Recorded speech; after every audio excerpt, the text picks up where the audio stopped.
About 12 million people in the UK are living with a disability. 80% of them, like Paul Edward, were born able-bodied.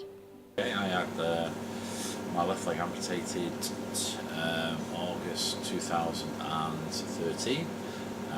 I had cancer when I was 8 years of age. As I progressed through life, my leg deteriorated to the point where I ended up 2 years ago having to have it amputated. I come across things every day, different things. For example, I work full time. My thinking is, where do I park? How do I get into the building? What's it like in weather? So my first thoughts are things like that. You always have to pre-plan ahead.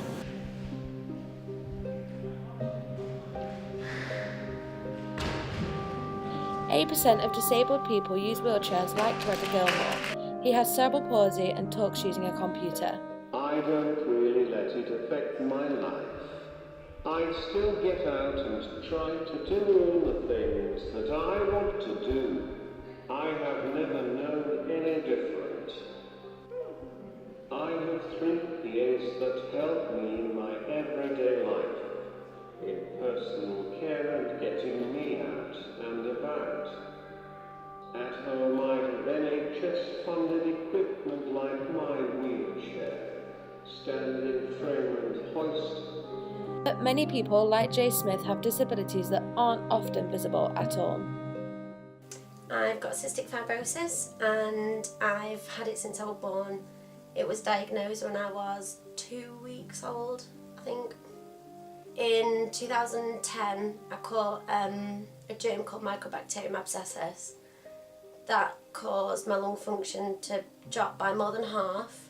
So day-to-day life is a lot harder than it used to be. It's difficult to do simple things like walk up the stairs is now an issue. Walking to the car can be an issue. Getting up and just making a cup of tea can be an issue. So I could be, today I'm okay, I'm quite alright.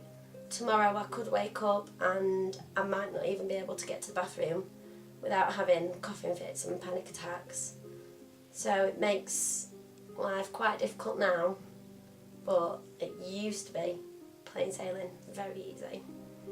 The current government cuts mean by 2018, 3.7 million disabled people will have lost £28 billion in benefits. This is around a third of the cost of the controversial HS2's rail scheme. £1 billion can buy 167,000 hip replacements, 30 Wayne Rooneys, 40 Challenger 2 tanks, or 10 London Eyes. Paul's benefits enable him to get to work, volleyball and hospital appointments without the stress of car worries. I receive the highest rate of PIP outdoor assistance. That helps in that I have a car. If I didn't have that car, I need a car. If I didn't have that car, I would have to buy my own. I work in insurance, so I know the insurance is dearer for people generally with a disability who try to insure a car. So it takes all that worry away. The servicing, they come and pick the car up, so all that sort of stuff is perfect for what I need. Gregor's disability is so severe he would never be able to work. His benefits enable him to be as independent as possible. I get DSA.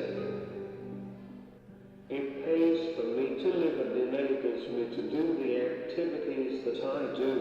For Jay, working is currently impossible, and without benefits she would cease to be independent. I receive PIP, so that goes on petrol for my car and the upkeep of the car and the purchase of my car.